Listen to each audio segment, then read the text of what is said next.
Muito bem, hoje vamos falar então sobre microcontroladores, né? Nosso sexto tema aqui, e com isso nós fechamos, né, vamos falar assim, essa parte, né?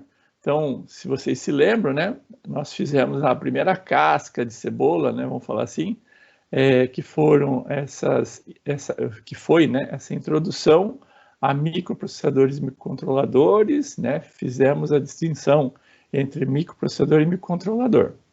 Depois nós entramos na segunda casca, que é um detalhamento lá do microprocessador, memória, sistemas de entrada e saída, conversores de barramento, e hoje nós finalizamos com os microcontroladores. E a partir, né, não da próxima, da outra semana, nós entramos, né, na terceira casca, vamos falar assim, aonde nós vamos nos concentrar nos microcontroladores apenas, né? A gente já viu que os microcontroladores possuem lá dentro deles os microprocessadores, né? E aí a gente então vai trabalhar com os microcontroladores, tá bom? Então vamos agora fazer uma visão geral, né, do que se trata, né, os microcontroladores, né? Vocês com certeza já estão aí bem familiarizados com os microcontroladores, né? Já trabalham, já fizeram aí algumas brincadeiras com eles, mas então agora vamos tentar entender de uma forma geral, né? Então a primeira coisa, né, que é muito importante que fique aí como foco é que os microcontroladores, né, eles são sistemas computacionais completos, né, no sentido de, além de, né, possuírem, né, todos os recursos para executar determinadas tarefas, eles são sistemas computacionais de baixo custo, né? Eles também possuem um baixo consumo de energia e eles são, né, na medida do possível, robustos o suficiente para executar uma tarefa específica em condições de operações bem diversas e tem embutido nele muitos e muitos componentes. Então, alguns microcontroladores têm mais, outros têm menos. Mas, de uma forma geral, né, a grande maioria dos microcontroladores tem, né, uma unidade central de processamento, ou seja, um microprocessador. Eu tenho um microprocessador ali dentro, né? Eu tenho memória de instrução, ou de instruções, ou uma ROM, ou uma flash. Eu tenho memória para dados, né? Essencialmente memória RAM. Eu tenho temporizadores e contadores, né, de uma forma geral. Eu tenho portas de entrada e saída, os I/Os. Eu tenho interfaces de comunicação serial. Eu tenho circuitos de relógio, né, os clocks. Eu tenho mecanismos de integração. Eu tenho, né, aqueles conversores, né, digital analógico e analógico para digital, tá? Então vejam, né, eu tenho tudo isso dentro de uma mesma pastilha, né? Ou seja, dentro de um mesmo uma pastilha, né, com aquelas várias perninhas, né, dele, tudo está ali dentro, né? Então se a gente pegar, eu tenho lá RAM, eu tenho o clock, eu tenho o DAC, eu tenho o ADC, eu tenho o ROM, tenho I/O, todos esses componentes estão aqui dentro. E em virtude disso, né, ou seja, de ter um sistema completo ali dentro, né, eu falo que esses, né, microcontroladores, essas pastilhas, são sistemas em uma única pastilha, ou do inglês System on Chip. Também eu utilizo muito, né, essa abreviação de SoC, ou seja, System on Chip, né? Ou seja, sistemas em uma única pastilha. Não sei se vocês já ouviram, né, essa expressão, mas é muito comum encontrarmos essa expressão se referindo, né, a microcontroladores. Tá joia? Então, essa é a primeira coisa que tem que ficar muito bem entendida. E o que acontece? Né? Tudo isso, né, para que nós possamos, então, executar tarefas nas mais diversas situações, né? E, principalmente, o que isso resultou? Que a maioria dos projetistas, né, ou seja, os projetos como um todo, eles começam, então, utilizar microcontroladores e, efetivamente, com isso se reduz drasticamente, né, o desenvolvimento, né, o tempo de desenvolvimento de hardware. E aí o que acontece? Eu vou me concentrar nas funções que eu quero executar. Esse é o grande pulo do gato, vamos falar assim, e por que, né, nós estamos vivendo aí uma época de uma intensa utilização, né, de microcontroladores em quase tudo, né? Então, é possível, né, utilizar em virtude do seu baixo custo e depois em virtude, né, também da gente poder se concentrar daí nas funções que eu quero que efetivamente ele venha a realizar de maneira automática, autônoma, né? E aí é o grande ganho, né, que se tem ao utilizar sistemas como esse. E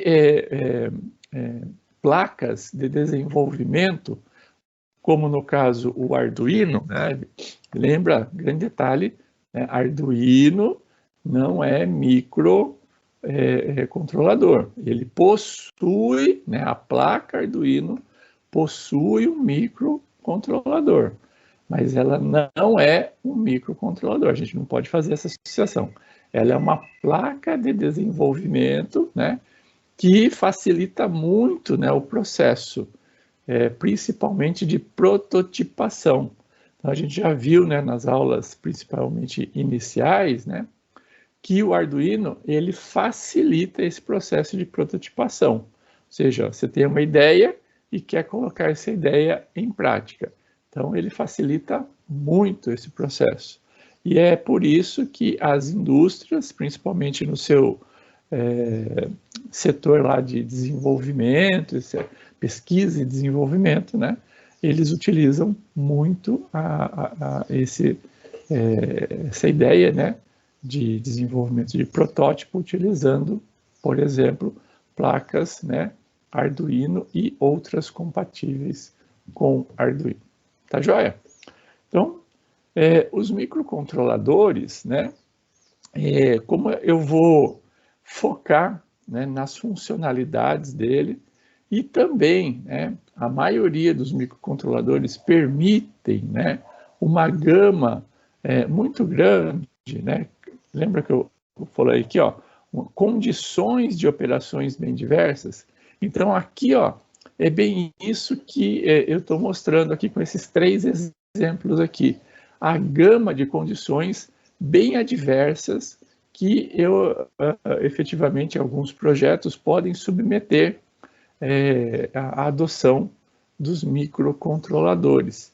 Então, aqui no caso, olha só, eu tenho uma aplicação de um robô mergulhador que ele está, então, submetido a altíssimas, ou pode estar submetido, né, a altíssimas pressões, né, ali naquele ambiente. A mesma coisa, né, um microcontrolador que efetivamente controla aí um aquecedor programável, né, que vai funcionar então ali em altíssimas temperaturas, né, porque ele vai não só gerar para o ambiente, né, uma alta temperatura, mas também internamente ali na placa, etc., ela tem que suportar altíssimas temperaturas de funcionamento, né, esquenta muito aqui.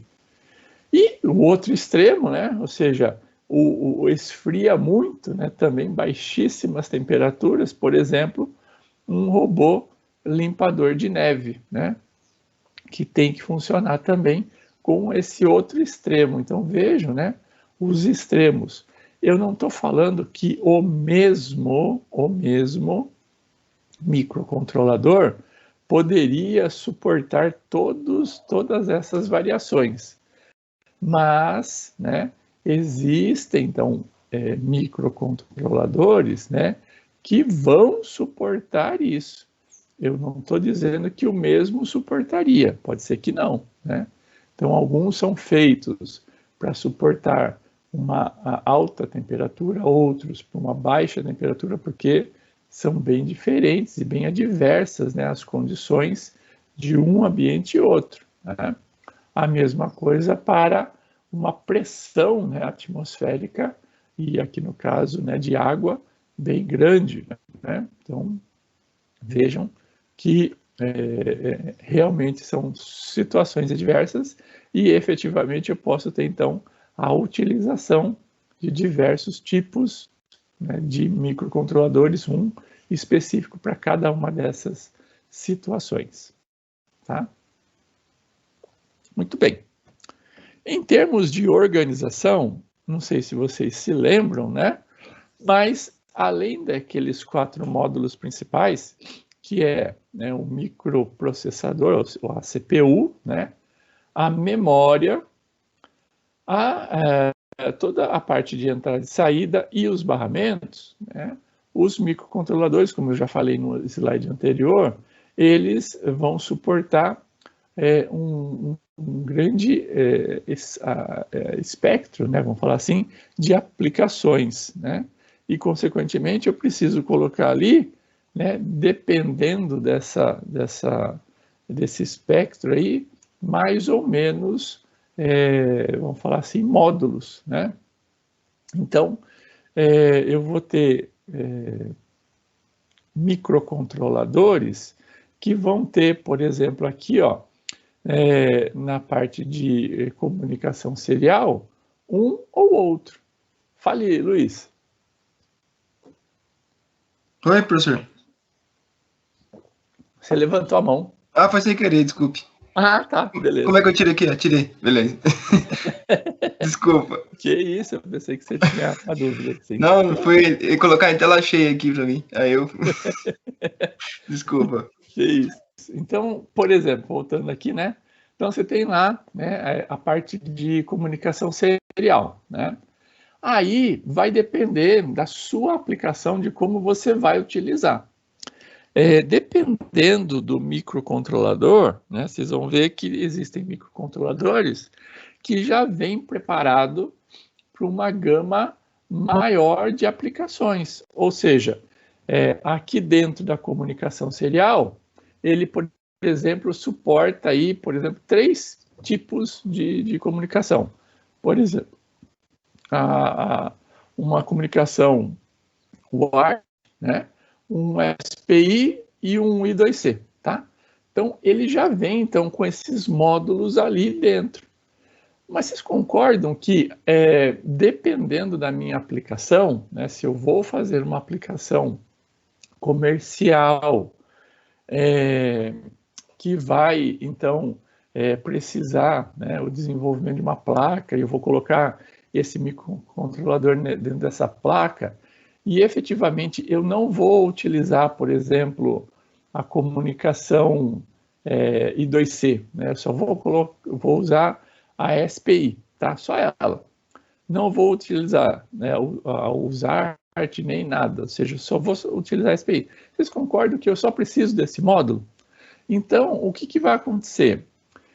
Muito frequentemente, né, eu vou, então, buscar na indústria, né, que desenvolve microcontroladores, um microcontrolador específico para aquele determinado desenvolvimento que eu quero.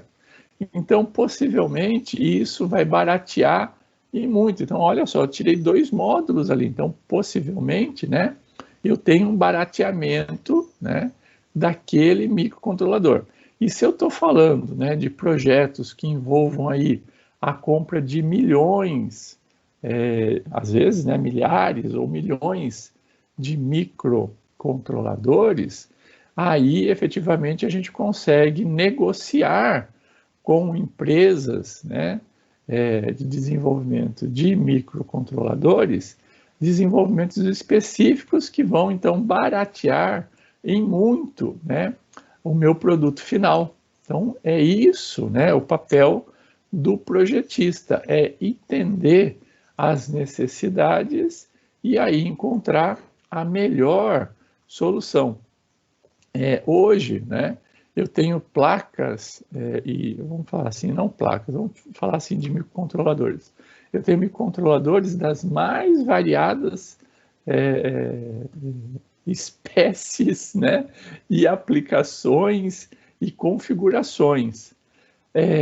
Aí você vai entender que quando você precisa efetivamente aplicar esse microcontrolador lá no seu projeto, você vai ter que encontrar a melhor solução para aquele projeto especificamente. E aí você vai ver a grande variedade. Então, por exemplo, para que eu vou precisar de uma memória altíssima, né? Uma grande quantidade de memória, se bem que microcontrolador não tem uma grande quantidade de memória, né? Mas vamos imaginar assim, né? Eu preciso lá 16K. Para que eu vou adquirir ou então trabalhar com um microcontrolador que tem lá 256K, né? Então, ou seja, eu estou colocando mais do que efetivamente ele precisa. Aí você pode até falar assim, mas eu tenho que também pensar em futuros upgrades, né? Mas veja, pessoal, se vocês estão desenvolvendo um módulo, né, por exemplo, para uma máquina de lavar roupa, né? Você não vai precisar colocar muito mais módulos ali, né? No máximo, ou seja, você já tem um produto pronto. Então você tem que pensar naquele projeto especificamente, né? Bom dia, Tiago, tudo bem aí? Então, efetivamente, você não precisa ali ter coisas a mais. Você tem que ter o mais enxuto possível para aquele projeto especificamente, né? Então, é por isso que o desenvolvimento de um projeto, né, ele envolve aí muitos e muitos testes, desenvolvimento, porque uma vez que você fala assim, ó, beleza, já testei, tá tudo certo, e esse testou muito, né? Porque a partir dali ele vai para desenvolvimento, ou seja, ele vai para ser possivelmente, né,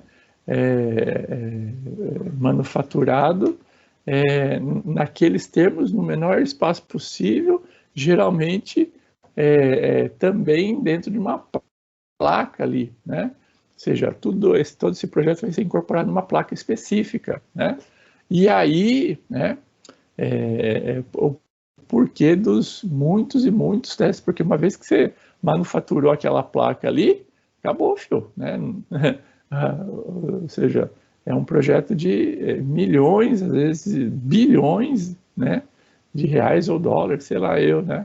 Então é muito, né, muito, muito, muito sério isso. Mas é isso, né?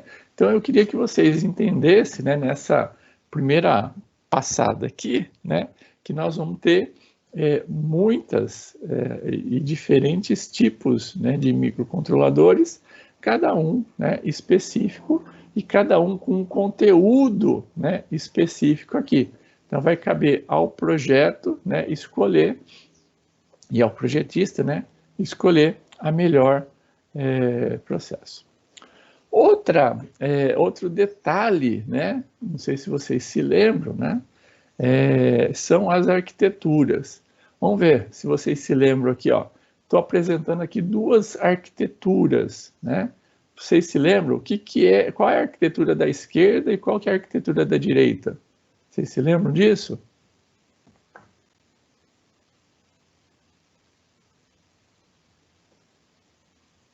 Quem se lembra?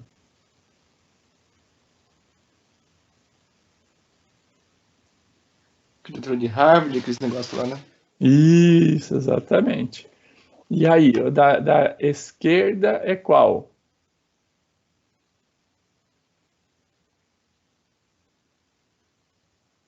Muito bem, exatamente. Von Neumann, exato, muito bem.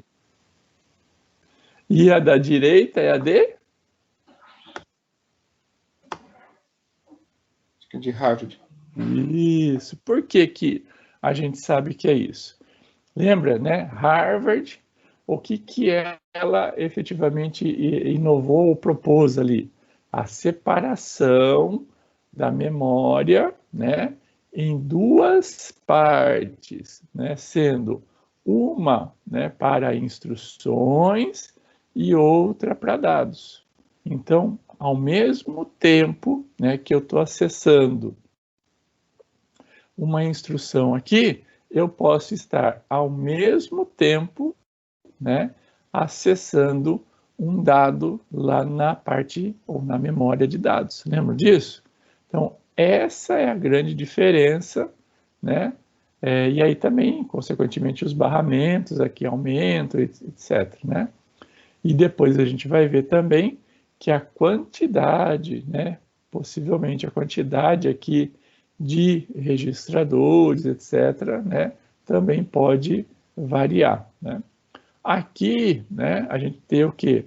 Há uma única memória, aonde nessa única memória eu tenho lá fisicamente ou logicamente, né, na verdade é fisicamente, a divisão de uma parte onde eu vou colocar a instrução e uma outra parte onde eu vou colocar dados. Mas a utilização do barramento é a mesma aqui, ó, tá vendo? É o mesmo barramento. Então, essa daqui é a von Neumann, né? E essa aqui é Harvard. Em termos de microcontroladores, tá? Vocês vão achar microcontroladores que trabalham tanto com a von Neumann quanto a arquitetura de Harvard, né? Principalmente agora, né, com a incorporação dentro da arquitetura de von Neumann, né, de pipelines e todas aquelas estruturas, né? Mas essencialmente, né, vocês vão encontrar muito mais microcontroladores com arquitetura de Harvard e às vezes tem uma variação aqui, né? Chama-se arquitetura de Harvard modificada, né? Muito mais nesse aqui do que nesse outro, principalmente, né, em virtude dessa divisão aqui de memória de dados e instruções, que vem a não facilitar, mas agilizar, né, o processamento, dado que o microprocessador, né, de um microcontrolador não é aquele, né, que nós temos, por exemplo, dentro aqui de um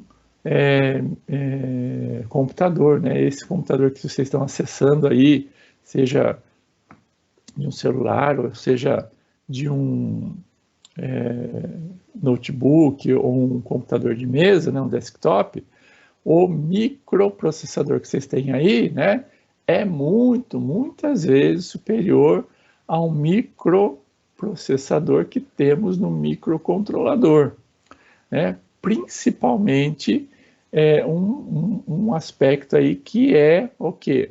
A redução do consumo de energia. Aí o computador de vocês não precisa reduzir o consumo de energia. Então ele gasta muita energia, né, para fazer o processamento. O que eu não posso fazer num microcontrolador, porque vejam, às vezes eu preciso que aquele microcontrolador funcione por muitos e muitos aí, dias, meses, às vezes, apenas com uma bateria, né? Então vejam que eu tenho que efetivamente trabalhar muito esse aspecto aí de consumo, né? Então por isso, né, se escolhe a arquitetura de Harvard e geralmente, né, vocês vão ver a arquitetura CISC, né, também, que faz com que, né, não sei se vocês se lembram, né, a troca de informações aqui se dê o mínimo possível, né, gastando ainda menos energia. Consequentemente, eu tenho muito mais registradores, né, aqui no processador, né, na CPU, né? Então, é uma arquitetura, né, Em alguns tipos específicos, é uma arquitetura em que alguns tipos específicos de dados, como registrador de função especial e dados constantes e tabelas de funções, podem ser armazenados na memória de instrução. Então, é só para efetivamente facilitar o acesso, fazer o acesso em conjunto e gasta menos energia e efetivamente torna o processamento mais ágil aqui. E além disso, utiliza aí processos de pipeline, que a gente já viu como isso funciona, além da serialização disso aqui, eu consigo serializar também as instruções, Então, a maior parte dos microcontroladores que vocês vão encontrar vão ser de Harvard. Lembraram de tudo isso aí, gente? Ó, tá vendo? A gente está agora juntando tudo aquilo que nós vimos e começando aqui, então, detalhar alguns aspectos dos microcontroladores. A gente não está chegando ainda muito em termos operacionais, que a gente vai fazer na terceira parte. Além disso, a gente tem processos embarcados que vão, então, facilitar e agilizar alguns processos, tá?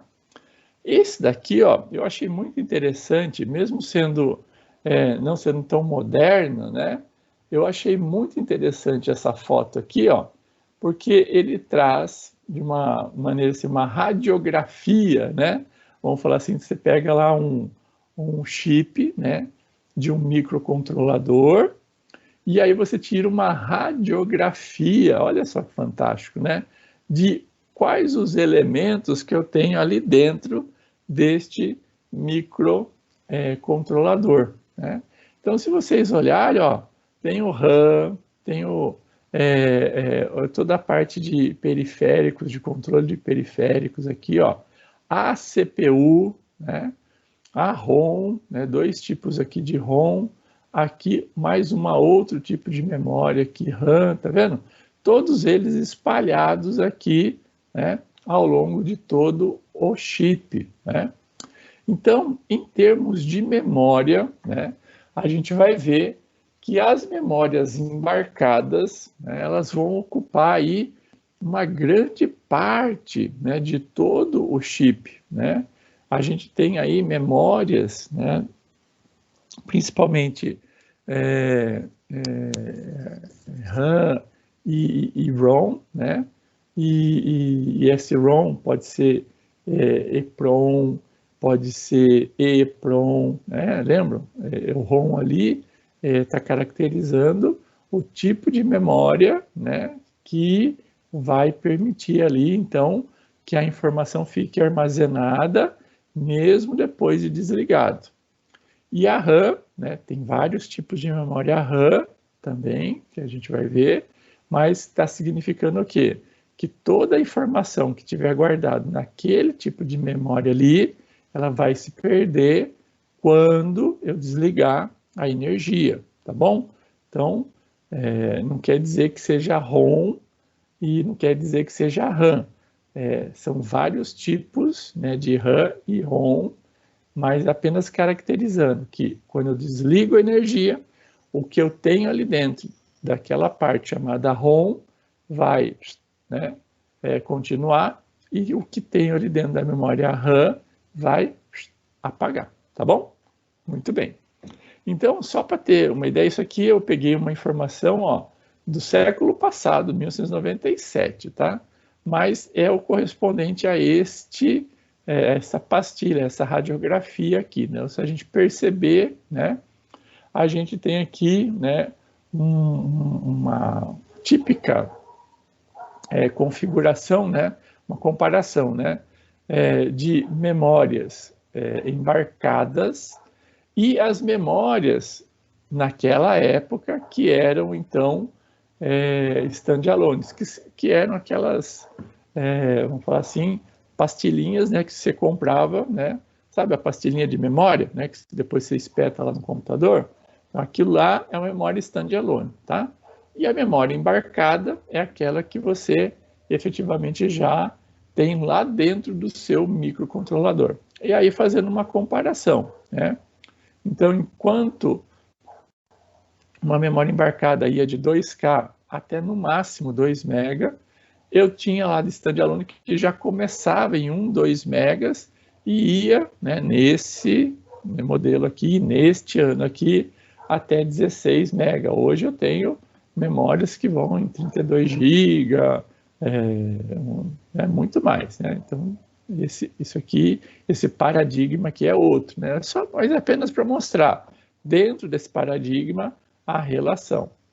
Dentro de sistemas embedded aqui, né, eu não cresci muito, né, em termos de memória, porque a gente vai ver que em termos físicos, né, eu ainda não atingi, né, ainda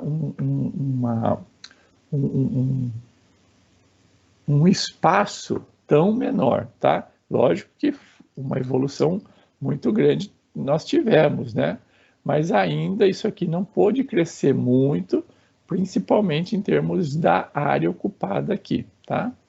Então, olha lá, em termos de percentual da área do chip, a memória embarcada, né, envolvendo até 40% da área, enquanto que standalone vai pegar o chip todo, obviamente, né? E aí outras informações aqui, né, capacidade de redundância, de reparação redundante, né, numa standalone sim, raramente eu preciso fazer isso aqui, né, eu tenho múltiplos módulos, em standalone não, em embarcado sim, ou seja, essas configurações aqui, né, me dão, né, basicamente, uma maior mobilidade, principalmente se a gente observar, né, como eu estou aqui bem pertinho, né, e eu tenho a possibilidade de fazer com que, por exemplo, essa memória RAM aqui, ela se ligue diretamente à CPU, eu tenho aqui, então, basicamente fiozinhos aqui, né, ou seja, os barramentos ligando, né, essas vários módulos aqui de maneira muito, né, primeiro próximo e com muitos fiozinhos, o que me permite uma altíssima velocidade de transferência entre eles aqui, tá? E aí, né, se a gente pegar, por exemplo, aqui a memória ROM aqui, né, do tipo EPROM, ou melhor, vamos comparar, né, os diversos tipos de memória ROM que eu posso colocar aqui, né? Então aqui, olha só, vocês têm um gráfico, né, com os vários tipos de memória ROM que eu poderia colocar aqui, né? Então, essa e essa aqui, por exemplo, já são até cores diferentes, então possivelmente são diferentes. Então eu poderia colocar, por exemplo, em uma delas, uma EPROM e a outra, por exemplo, uma memória flash, tá? O que nós estaríamos mudando em termos de condições se eu usasse uma ou outra, né?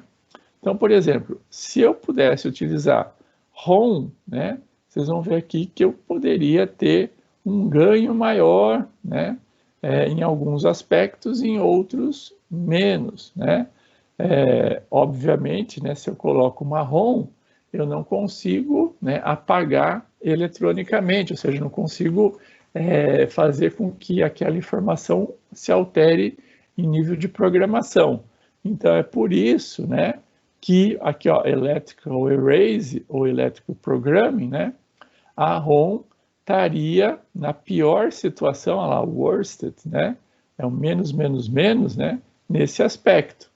Entretanto, em termos de densidade, em termos de complexidade do processo, em termos de manufaturabilidade, em termos de custo, ela ganharia de todas as outras, né?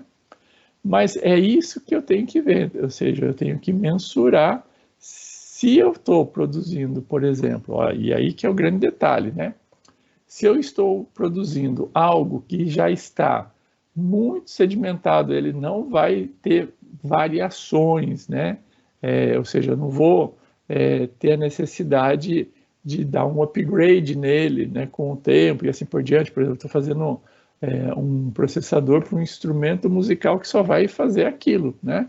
Então, pode ser que seja interessante, né? Ao invés de uma EEPROM, né, ou de uma flash, eu tenha apenas ROM aqui, e eu já faço a programação e já manufaturo essa programação internamente aqui, né? Então, se eu tiver que produzir milhares, milhões, eu vou ter um custo muito reduzido do processo como um todo, né? Então, essa é basicamente a minha análise, né, diante da escolha, né, até mesmo da tecnologia que eu vou utilizar, né?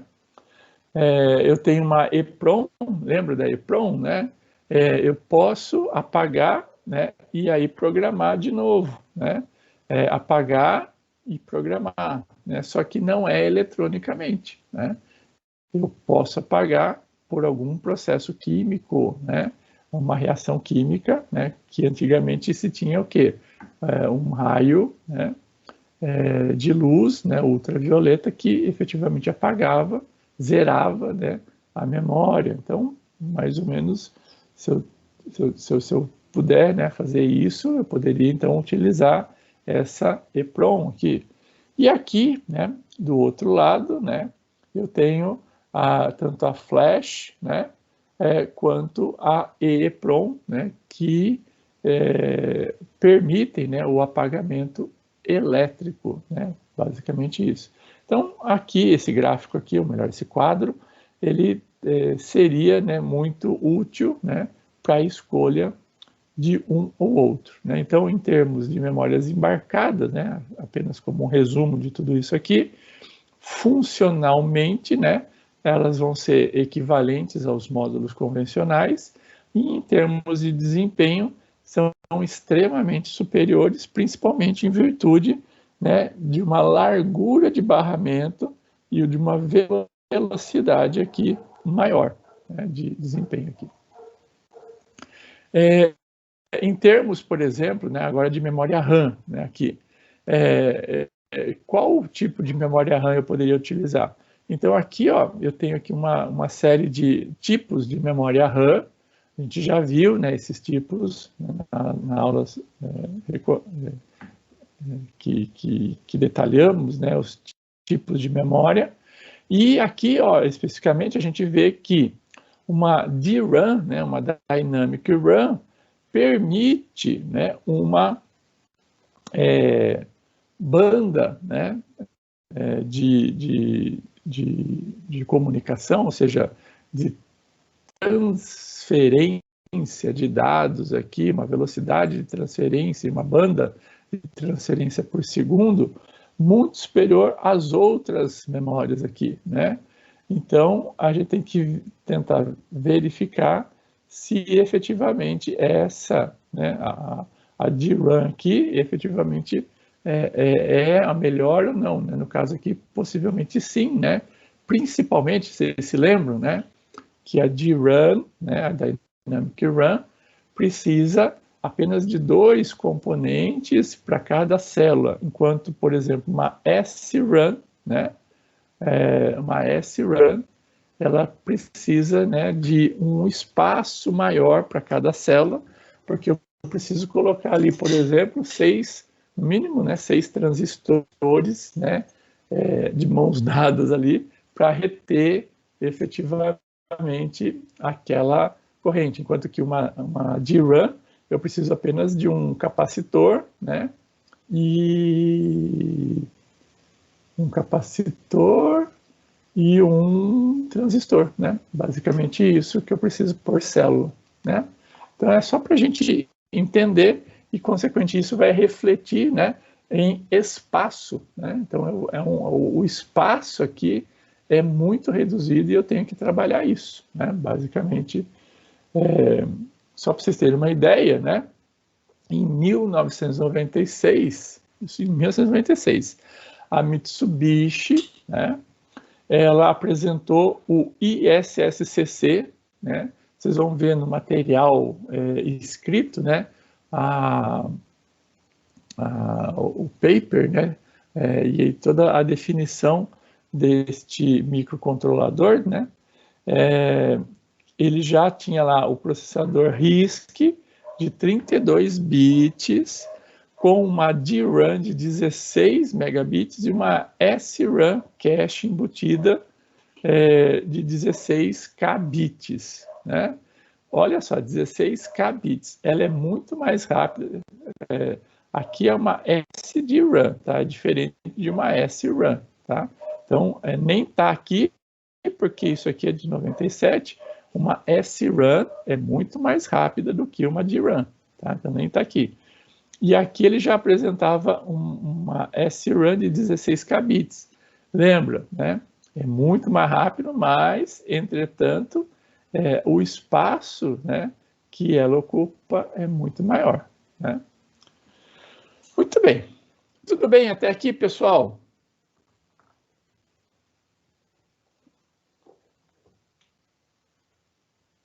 Sim, professor. Então, vamos lá. Agora, Tranquilo. Eu diria que essa parte aqui, pelo menos quando eu estava estudando, né, foi a que mais me chamou a atenção, principalmente, né, em termos de entender efetivamente aonde está e por que está e como controlar, né, as portas de entrada e saída. Então, a gente vai ver que, efetivamente, as portas de entrada e saída dos microcontroladores, né, são aquelas perninhas, né, que a gente vê ali, ou seja, algumas daquelas perninhas vão ser, basicamente, as portas de entrada e saída. Então, efetivamente, só para a gente recapitular, né, as portas de entrada e saída vão ser, né, a forma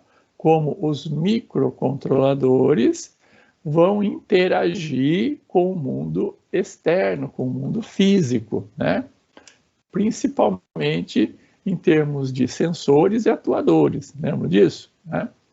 Então, basicamente vão ser os pininhos lá, né?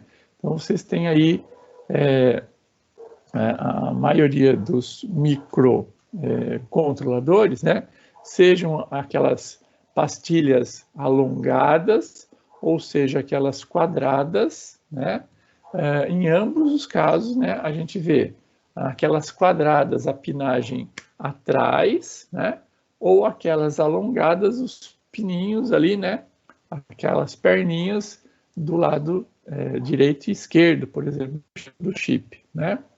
Então, aquelas portinhas ali, ó, efetivamente, ou aquelas perninhas ali, vão ser, a princípio, e é esse que é o grande detalhe, assim, ó, são abstrações, né, de uma série de registradores embutidos ali dentro do microcontrolador. Então, o que eu estou querendo dizer, gente? Então, imagina só, eu tenho uma memória ali, um registrador, tá? E lembra, o registrador, né, ele pode conter ali, por exemplo, uma série de bits, né? Então, eu tenho registradores de 8, eu tenho registradores de 16, eu tenho registradores de 32 bits e 64 bits, tá? Registradores. Então, o que acontece? O registrador é uma pastilha, né, de memória, né? Ou seja, é um circuitinho ali que eu tenho ali, né? Muito bem. Cada uma das células do registrador, né, então se eu tenho 8 bits, eu tenho 8 células de memória, certo? Cada uma dessas células aí, ó, geralmente elas estão ligadas a um daqueles pinos, né? Então, o que acontece, né? Mais ou menos isso. Quando você seta, né, uma energia, né, ou seja, alta, né, em um pino daquele de entrada, o que está acontecendo? Você está energizando, né, dando energia para aquela determinada posição do registrador. Um bit, efetivamente, então, vai ser setado naquele registrador ali, né? Então, é mais ou menos isso. Eu vou ter uma conversão, né, daquela pinagem ali específica para aquele determinado registrador e especificamente naquele determinado bit.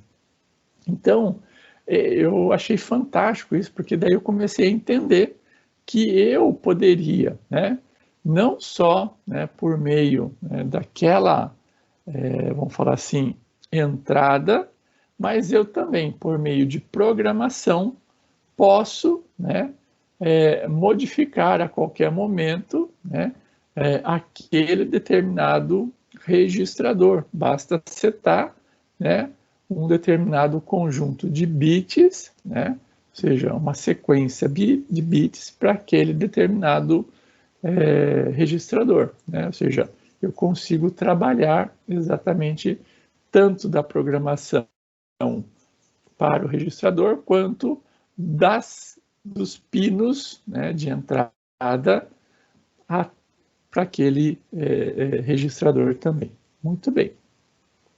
E aí, com isso, né, como isso é um processo de abstração, consequentemente, eu posso ter também, né, aqueles determinados pinos, ou seja, um determinado pino, sendo utilizado para uma ou para outra coisa simultaneamente. Ou seja, eu tenho também ali a possibilidade de fazer a multiplexação de entradas específicas do meu microcontrolador. A gente já vai ver isso em detalhe, mas é só para vocês entenderem, né?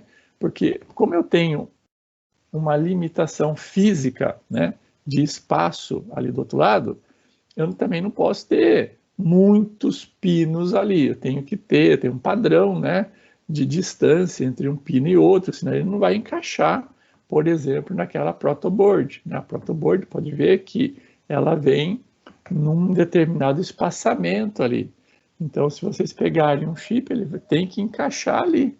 Então, aquele espaçamento entre as perninhas, né, ele tem um determinado padrão, tá, a ser seguido, para justamente possibilitar, né, o desenvolvimento aí de protótipos de forma adequada, né? Então, é uma padronização.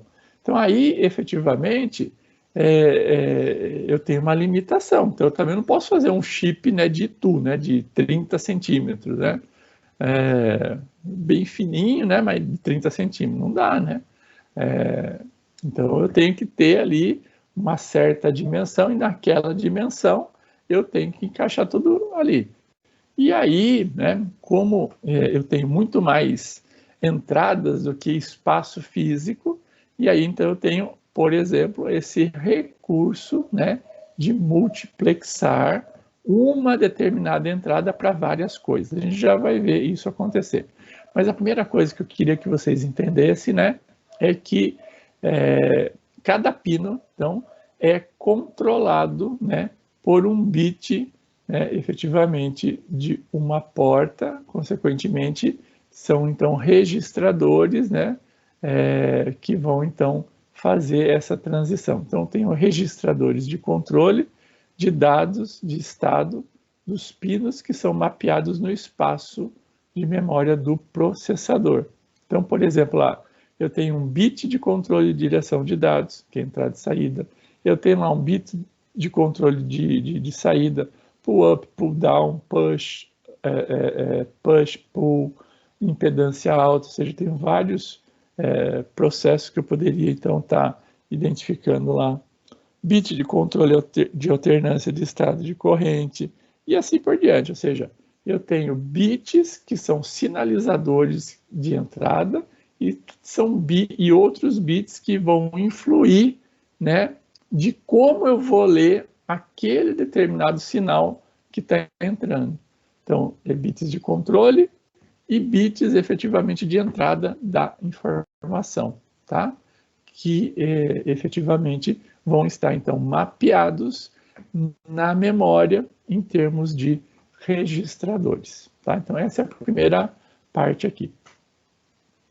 Vamos tentar concretizar isso, tá? Então, aqui desse lado aqui, ó, vocês estão vendo, né, uma plaquinha, né, de desenvolvimento, e dentro dessa placa, vocês estão vendo aqui, ó, um microcontrolador pequenininho, né, MS-P430, tá? Da Texas aqui, tá? Aí, né, se a gente detalhar esse micro, vamos ampliar, né, esse micro controlador aqui. Então, ao ampliar, isso daqui eu peguei, da onde que eu peguei aonde que eu tenho a informação? Então, dado um determinado microcontrolador, como é que eu vou saber, né, o que que tem, o que que não tem, qual perninha como que ela é multiplexada, aonde que é a entrada, aonde que é a saída, como que é isso, né? Aonde que eu vou acessar essa informação? Vocês vão acessar o datasheet, né, desse microcontrolador aqui.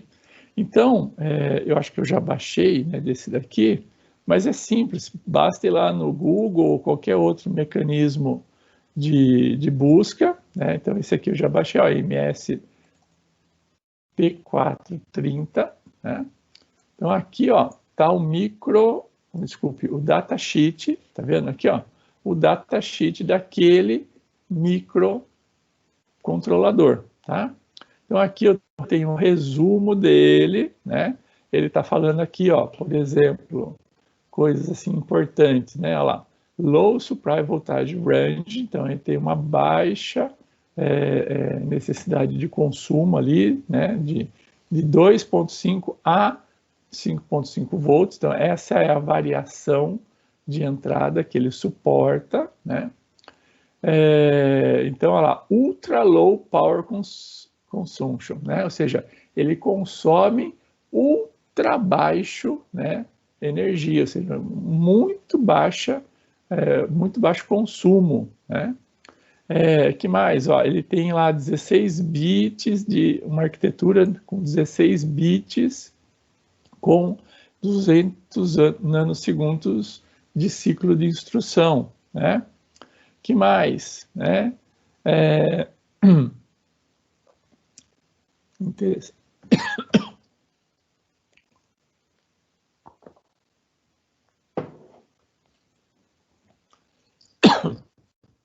Então é uma família, né? Tá vendo aqui, ó, tem um X e o X aqui, ó.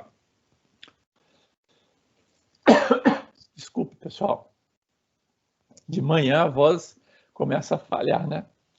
Aqui, ó, então, onde tem o xizinho aqui, ó, eu tenho, então, alguns códigos aqui, ó, C e o P aqui, ó, que são substituídos, e no final aqui, alguns outros números, que me dão, então, variações.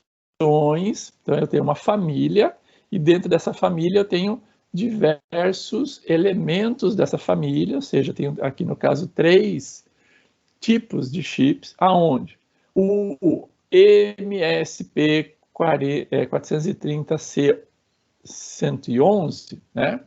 Ele tem o quê? 2K byte de ROM e 128 byte de RAM, tá vendo? Aqui, ó, na configuração acho que mais alta dele, ó, eu tenho 4K byte de OTP, né?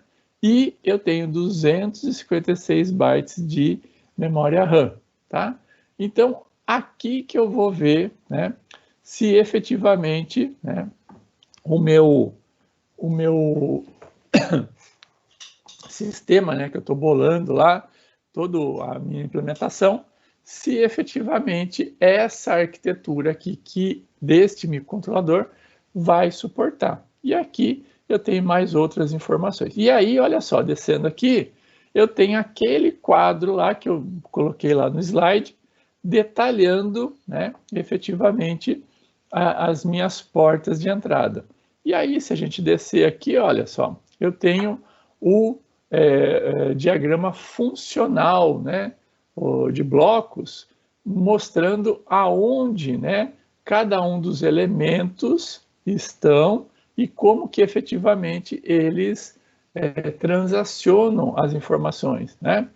Então, se a gente observar, né, essas entradas aqui, ó, P1, P1, P1, P1, tá vendo? Todos esses aqui, ó, vão para o registrador, para a porta 1, e aí são os pinos específicos e cada um tem o seu controle, né?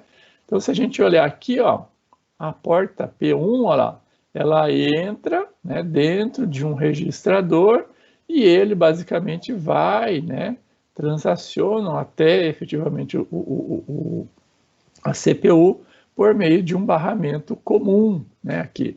Então, é mais ou menos isso que a gente vai. Tem o oscilador, tem a memória RAM, né, tem o watchdog, o timer aqui e assim por diante. Tem vários outros módulos aqui, ó, tem o JTAG aqui, que vai servir justamente para fazer a programação deste micro controlador, tá?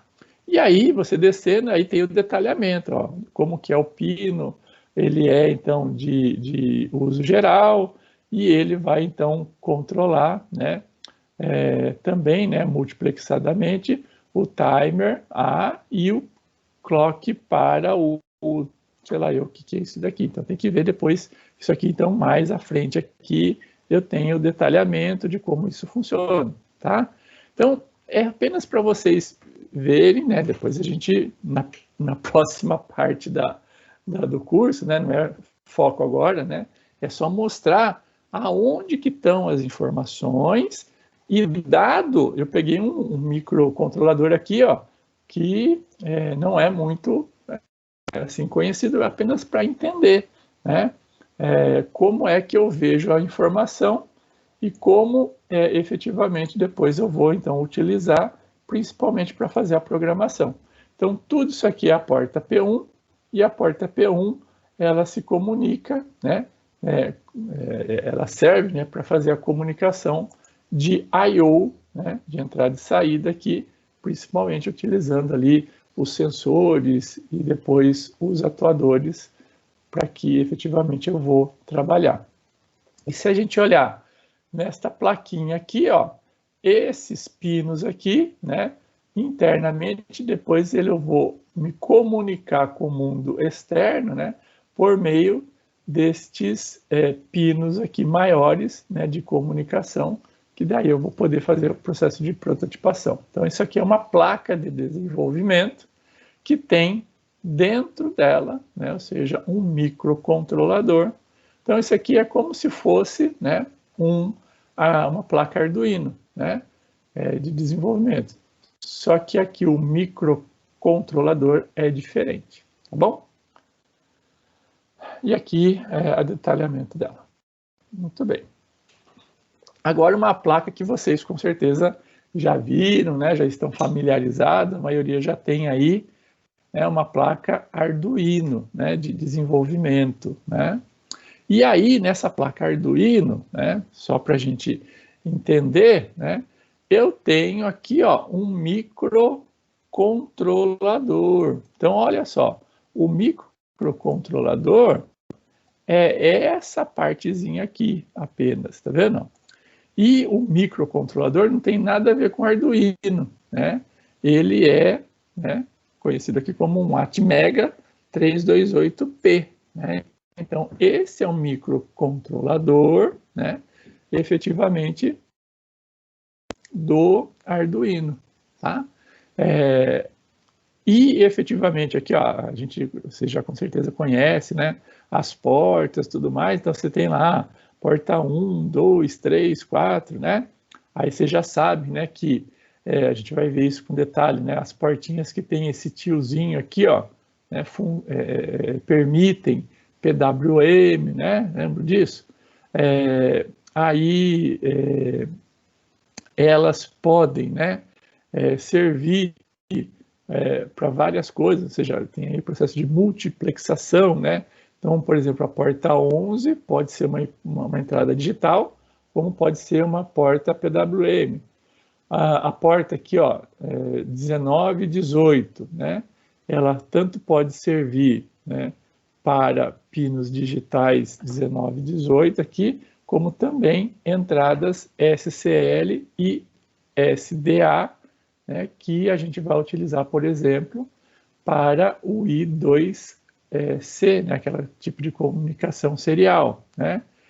Aqui embaixo, ó, os pinos 0 e 1, né, eles também são multiplexados com uma comunicação serial, utilizando, por exemplo, aqui no caso, né, uma USART, tá? E assim por diante. Então, a gente tem uma série de possibilidades aqui, né? E o que acontece? O que eu queria mostrar para vocês é o seguinte: esses pinos aqui da placa do Arduino, eles estão então ligados aos pinos, né, do microcontrolador, tá joia? Às vezes eles passam por algum outro, né, elemento aqui, né, que efetivamente ele precisa, por exemplo, fazer uma conversão, fazer alguma coisa assim, e depois eles vão para o microcontrolador, né?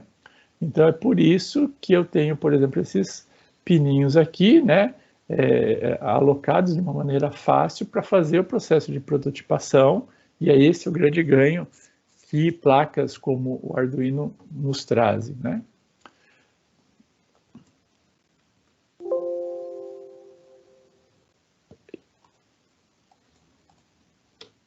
E agora descartar. E eu saí fora. Voltei.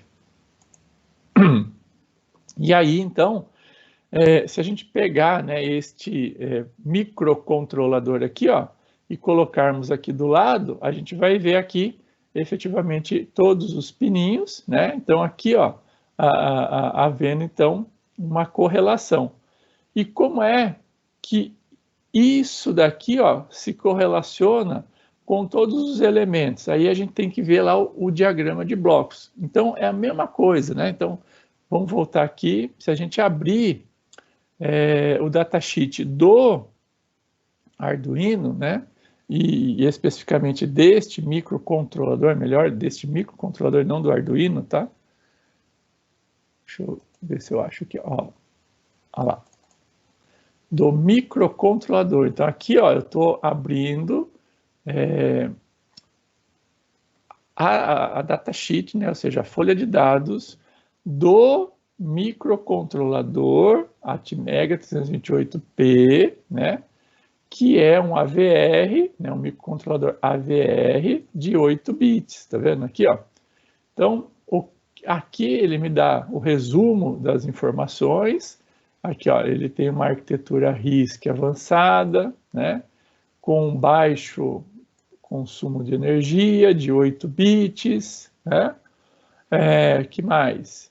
Tem 20 MIPS, né, de throughput, memória, olha lá, 32 KB, né, de memória flash, 1 KB de EEPROM, 2 KB de SRAM, tá vendo aqui? E aí vai, né, os ciclos e assim por diante. E aí se a gente for, né, e aí tem todo o detalhamento, bababá, babá, babá, babá, a gente vai descendo aqui, tem o diagrama de bloco aqui deles, vamos ver. Se a gente encontra o diagrama de bloco. Aqui, ó. Esse aqui é o diagrama de bloco, né, do microcontrolador do Arduino, né? Então, é assim que ele funciona, né? Ou seja, é assim que estão lá arranjados os elementos.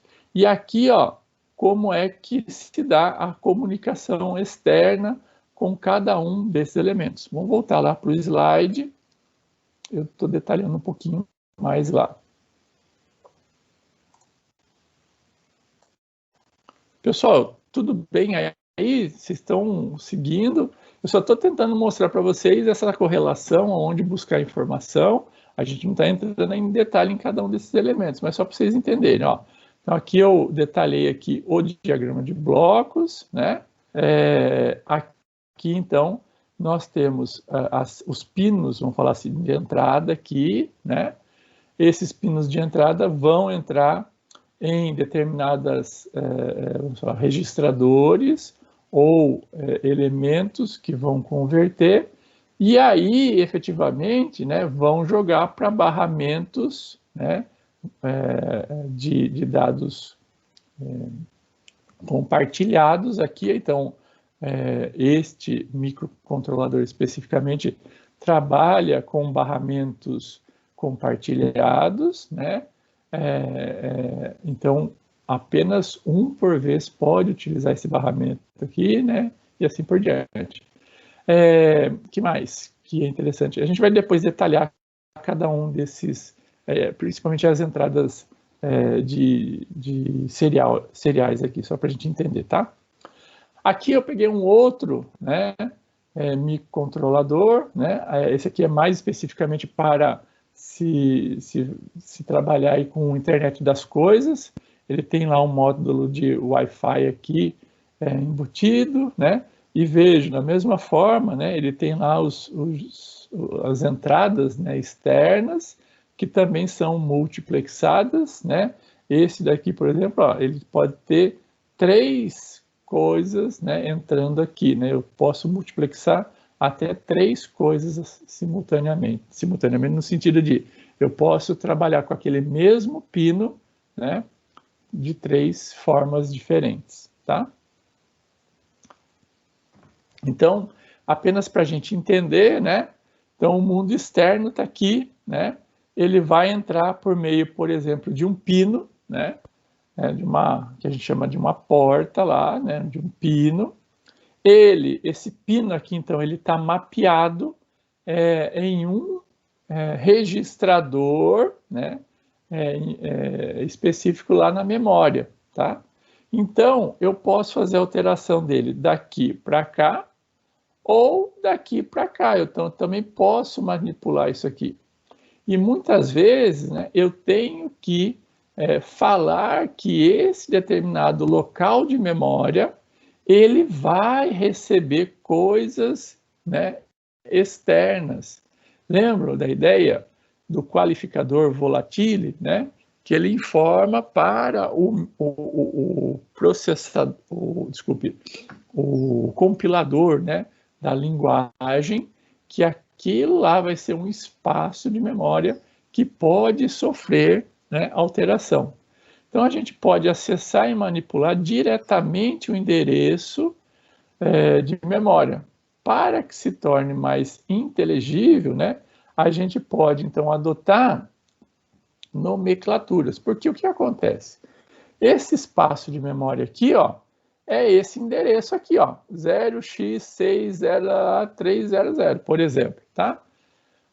Para que a gente não tenha que trabalhar, né, vamos falar assim, com esse tipo aqui, a gente pode, então, associar um nome, um rótulo, né, a esse espaço de memória, que é basicamente esse define aqui, o que ele está fazendo lá. Ele está associando a esse espaço, a esse endereço de memória. Esse endereço de memória vai ser do tipo, né, inteiro, de 32 bits, unsigned, né, ou seja, sem sinal, né, e ele vai ter um nome de GPIO out, né, então, GPO, né, out. Então, é de entrada e saída, né, input e output, para propósito geral, general purpose, né, e efetivamente aqui apenas para saída. Então, a gente está configurando isso aqui, né, no nosso, vamos falar assim, a gente vai utilizar isso na nossa programação apenas como saída. E depois, né, que eu fiz isso daqui, eu posso, por exemplo, inicializar esses pinos, né? Lembram? Vocês com certeza já fizeram isso no Arduino, né? Que vocês lá na parte de inicialização, né, de setup, vocês falam lá assim, ó, o pino 1, né, ele vai ser então destinado a nível alto e vai ser de leitura, né? Então, vocês podem já definir lá no setup inicial, não é? No Arduino. Muito bem. Só que no Arduino funciona daquele jeito, né? Ou seja, você tem uma parte de setup e uma parte depois de loop, né? Ou seja, você já tem isso aí pré-definido, então é fácil de você trabalhar com aqueles sketches. Muito bem. Só que em outros microcontroladores, você tem que programar de uma outra forma, principalmente utilizando a linguagem C. E aí a gente vai ver, né, a correlação disso lá na terceira parte, mas é só para ter uma ideia, né? Então, por exemplo, a parte inicial, né, onde vocês inicializam a variável na linguagem C, é mais ou menos o que vai acontecer na parte de setup. Você está inicializando ali, né? Ou seja, você está dando o setup inicial, que é mais ou menos, né, essa primeira parte aqui de definição. Você está inicializando uma determinada área de memória e vai falar assim, ó, vou utilizá-la para tal coisa, tá? E depois, né, e isso daqui, ó, depois que você faz isso aqui, ó, você pode colocar isso aqui dentro de uma biblioteca, tá? E toda vez que você for, né, utilizar, você já tem, então, essa definição. É mais ou menos isso que o Arduino faz, tá? Ele já tem isso dentro de uma biblioteca, né? E toda vez que você define lá que o pin alguma coisa é alt e assim por diante, né? Você está utilizando nomenclaturas, né? Defines de uma biblioteca, né? Quando você fala lá que o pino é low ou é high, né? Você está utilizando uma nomenclatura que foi definida em uma biblioteca, tá joia? Se você está partindo do zero, você tem que definir tudo isso. Então, geralmente, em determinados microcontroladores, né, você tem que partir, às vezes, do zero, né, porque acabou de lançar aquele microcontrolador, não tem nada pronto. Então, você tem que programar do zero. E aí, né, você pode fazer uma inicialização, só para vocês entenderem, né, de uma série de portas ao mesmo tempo. Então, aqui, olha só, o que eu estou fazendo? Eu estou pegando esse GPU out aqui, ó, e estou setando, né, as oito portas dele já, ó, tudo numa mesma forma. E colocando essa segunda aqui, né, na verdade é o pino 1, né, porque aqui começa com 0, 0, 1, 2, 3, 4 e assim por diante, né? Eu estou setando esse pino aqui de forma alta, tá vendo? Então, vejam que com um código só eu já seto 8 pinos de uma só vez, tá joia? Coisa que você deveria fazer lá no setup do Arduino, por exemplo, né? 8 comandos ali, efetivamente, né? É lógico que a gente pode fazer dessa forma também, mas só para a gente pensar em termos de programação com um sketch tradicional, a gente teria que ter 8 linhas ali, fazendo o papel dessa única linha aqui. Mas é muito mais difícil de entender isso do que entender o Arduino, tá joia? Então é só alguns exemplos, tá? Que eu estou querendo mostrar para vocês, né? Que as coisas, né? Primeiro, não são tão simples quando a gente trabalha com outros microcontroladores. A gente tem que entender um pouco mais a fundo essa forma de funcionamento, principalmente essa parte de mapeamento aqui, para daí a gente poder entender, interagir e saber se efetivamente, né, veio ou não uma informação de fora, né, chegou ou não uma informação de um sensor, por exemplo, né? Muito bem. A mesma forma, né, da memória, etc., né, as entradas e saídas, eu também tenho os barramentos. Lembra que a gente viu, né, uma sessão específica sobre barramentos? Aqui, olha só, vamos pegar aqui um exemplo do Atmega 328, que está lá no Arduino, né? Eu tenho, como eu falei para vocês ali, ó, eu tenho barramentos internos, né? Então, neste caso específico, ó, ele vai trabalhar com barramentos embarcados comuns aqui, né?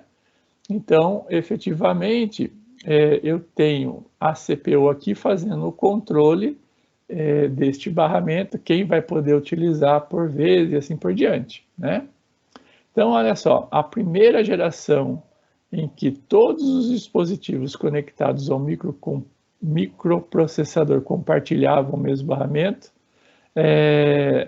E ainda hoje, né, então a arquitetura do barramento ainda muito encontrada dos microcontroladores é da primeira geração, que todos utilizavam todos, tá? Então é isso que eu queria mostrar aqui. Então o Arduino aqui, né, e o microcontrolador do Arduino, ele utiliza, né, barramentos compartilhados, tá joia? Eu tenho microcontroladores com barramentos que não são compartilhados, que são separados? Sim, eu tenho. Mas o que isso implica? Implica que eu tenho que ter um maior espaço, implica que eu tenho que ter maior quantidade de fios, implica que eu tenho que ter unidades de controle auxiliares e implica geralmente numa elevação do custo, né? Então eu tenho assim, consequentemente, né, uma ampliação do valor do microcontrolador. Consequentemente, né, vai depender do meu projeto. Se isso for uma necessidade, essa velocidade maior aí, em transacionar esses elementos aqui, então, consequentemente, eu vou ter que optar por esse microcontrolador que tenha essa variabilidade aí, então. Efetivamente, né, os microcontroladores, eles vão implicar em velocidades maiores e menores, principalmente quando a gente está trabalhando com a serialização, ou seja, a gente está pegando ali, principalmente interfaces seriais, né, que vão ali utilizar esse serviço. Então, as comunicações ou interfaces seriais, eles têm que ter, no mínimo, né, circuitos de conversão serial paralelo, né, no transmissor, circuitos de conversão serial paralelo, serial no transmissor e serial paralelo no receptor, relógio de clock para controlar, né, os sinais, e os sinais ou bits de controle adicional e muitos outros, no mínimo isso aqui, né? Muito bem. E isso aqui, quanto mais eu envolver esse processo aqui, mais complexo isso aqui vai ficar, né? Então, às vezes, também gastar um tempo ali utilizando ou multiplexando o barramento, né? Isso pode tornar lento. E entendo aqui lento, né? A perda aí de nanosegundos, tá? Não é uma coisa assim, para nós humanos, uma coisa que vai ficar lenta, mas enquanto a gente está ali pegando dados de sensores, né? E que aquela informação tem que ser o mais precisa possível, isso pode fazer a diferença, tá?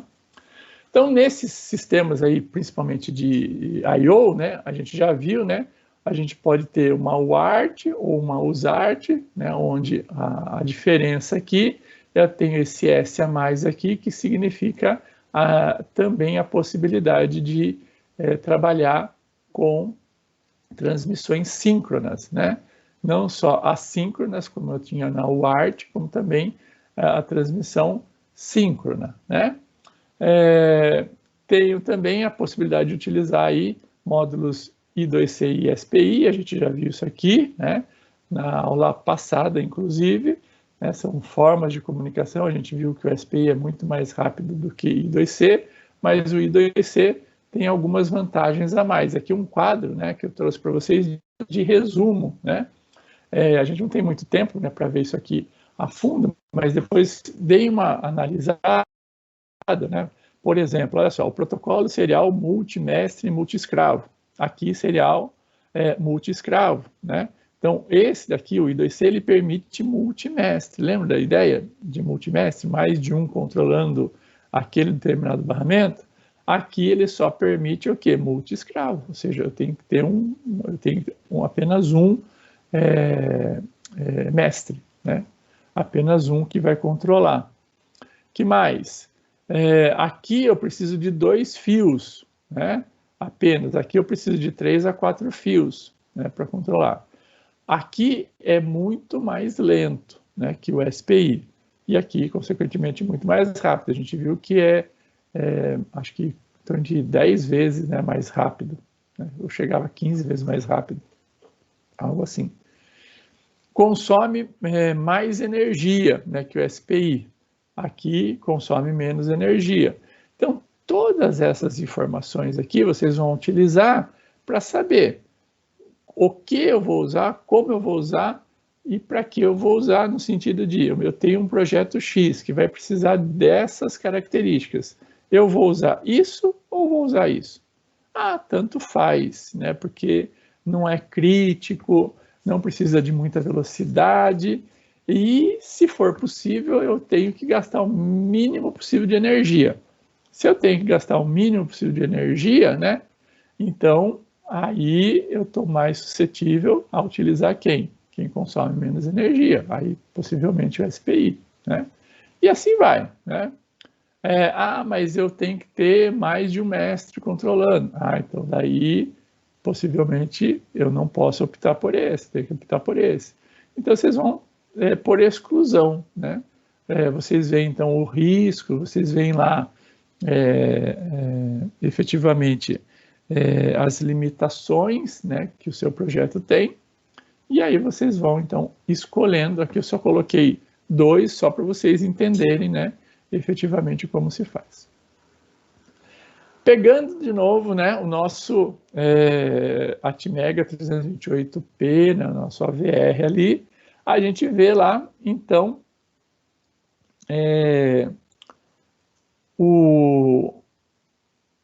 essas comunicações aqui, então, agora nesse slide, sinalizadas, aonde que efetivamente elas vão entrar.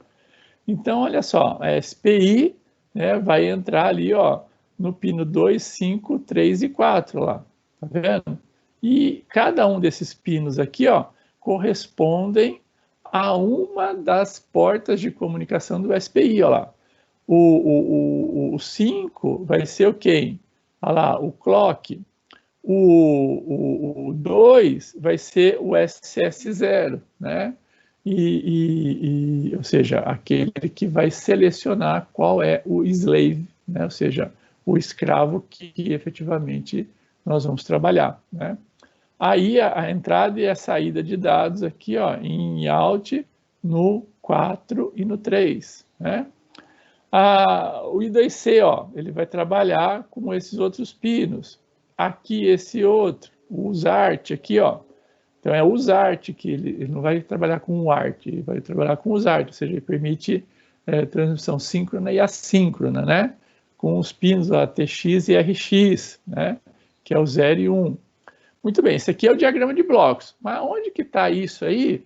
Naquele chipzinho dele. Olha lá, ó. Então, se a gente olhar aqui, né? Então, pegando isso aqui, então, no pino, olha lá, 16, 17, 18 e 19, né? Eu tenho aqui a comunicação SPI. Eu tenho aqui, ó, no pino 28 e 27, a comunicação I2C. Eu tenho nos pinos 2 e 3 e no pino 6, né, a comunicação do USART, tá?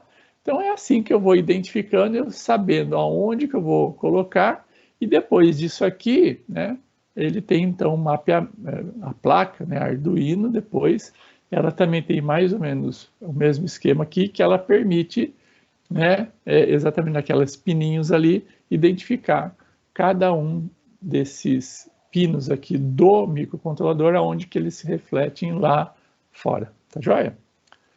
E na aula que vem, nós vamos continuar vendo os microcontroladores. Aí nós vamos entrar eu vou começar a mostrar para vocês os vários tipos de microcontroladores. Vocês vão ver que tem uma infinidade de microcontroladores, tá? E aí a gente vai ver pelo menos aí uns 4, né, microcontroladores mais utilizados, aí, mais interessantes de saber, né? A gente vai detalhar um pouquinho mais sobre esses 4 na próxima segunda-feira.